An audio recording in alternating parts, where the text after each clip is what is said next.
Shalom sahabat yang baik hati, salam sehat selalu bagi kita semuanya. Marilah kita bersatu di dalam doa. Allah Bapa yang kami puji, yang kami sembah dan yang kami muliakan, Engkau adalah Allah yang maha baik, yang memberkati, menyertai perjalanan hidup kami. Kami hendak merenungkan firman-Mu ya Tuhan. Berkenanlah Engkau menolong kami, menuntun kami, serta memenuhi hati kami dan pikiran kami dengan firman-Mu ya Tuhan. Amin. Firman Tuhan bagi kita pada hari ini dari Yehezkiel 11 ayat 19. Aku akan memberikan mereka hati yang lain dan roh yang baru di dalam batin mereka.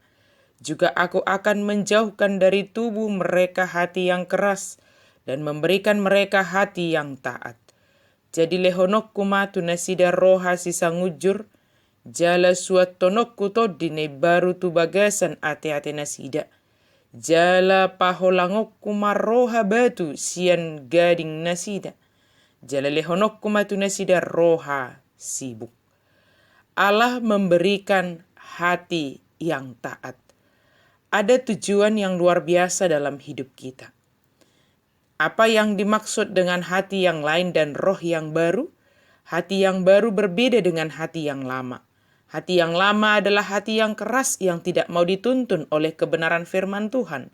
Sedangkan hati yang baru adalah hati yang taat dan mau dibentuk oleh Tuhan sehingga kita mencapai tujuan Tuhan dalam hidup kita.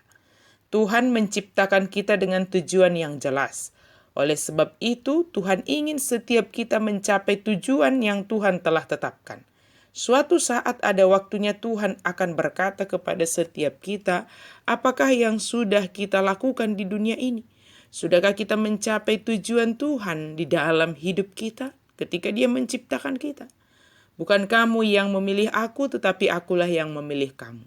Dan aku telah menetapkan kamu supaya kamu pergi dan menghasilkan buah. Dan buahmu itu tetap, supaya apa yang kamu minta kepada Bapa dalam namaku diberikannya kepadamu. Kita jadi orang Kristen bukan pilihan kita sendiri, atau bukan karena kita lahir di lingkungan Kristen, tetapi kita jadi orang Kristen karena Tuhan yang memilih setiap kita. Tidak hanya kita tahu bahwa kita dipilih Tuhan, tetapi kita harus tahu mengapa kita dipilih Tuhan. Kita dipilih Tuhan karena Tuhan ingin agar kita pergi dan menghasilkan buah. Ada tujuan Tuhan yang harus kita capai dalam hidup kita. Ada goal yang harus kita capai, yaitu berbuah dan buah kita tetap.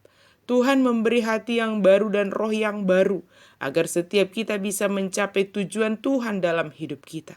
Dan kapasitas kita akan diperbesar oleh Tuhan. Semakin besar kapasitas kita, semakin besar juga berkat Tuhan yang Tuhan berikan buat setiap kita. Semakin besar juga tanggung jawab yang Tuhan beri.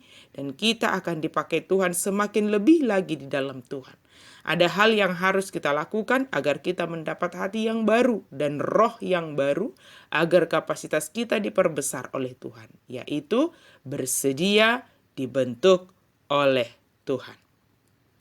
Apabila bejana yang sedang dibuatnya dari tanah liat di tangannya itu rusak, maka tukang periuk itu mengerjakannya kembali menjadi bejana lain menurut apa yang baik pada pemandangannya. Hidup kita harus sama seperti bejana.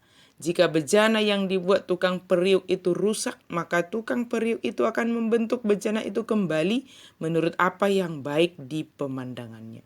Demikian hidup kita di tangan Tuhan. Jika kita bersedia dibentuk oleh Tuhan, maka proses yang akan kita lewati akan sebentar saja. Tetapi jika kita tidak mau dibentuk oleh Tuhan, maka proses itu akan lama. Seperti yang dialami oleh bangsa Israel. Celakalah orang yang berbantah dengan pembentuknya. Dia tidak lain dari beling periuk saja. Adakah tanah liat berkata kepada pembentuknya, apakah yang kau buat? Atau yang telah dibuatnya, engkau tidak punya tangan.